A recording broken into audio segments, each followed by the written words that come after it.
Mob সন্ত্রাস বন্ধ এবং আইন শৃঙ্খলা পরিস্থিতি ঠিক করা এই সরকারের প্রথম অগ্রাধিকার জানিয়েছেন স্থানীয় সরকার, পল্লী উন্নয়ন এবং সমবায় মন্ত্রী মির্জা ফখরুল ইসলাম আলমগীর। দুপুরে সচিবালয়ে মন্ত্রী হিসেবে নিজের প্রথম কর্মদিবসে কথা জানান তিনি।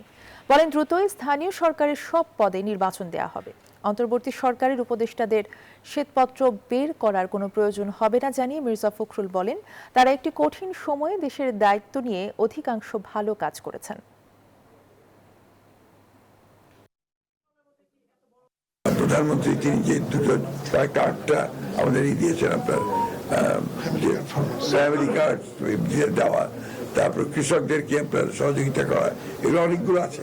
এবং সেই সঙ্গে আপনার যেটা আপনার আছে যে আপনার সোশ্যাল যে আপনার সিকিউরিটি, এই বিষয়টা আপনার অত্যন্ত জরুরি, যেটা আমরা আমাদের মন্ত্রণালয়ের সঙ্গে অনেকগুলো আপনার জড়িত থাকবে ভবিষ্যতে।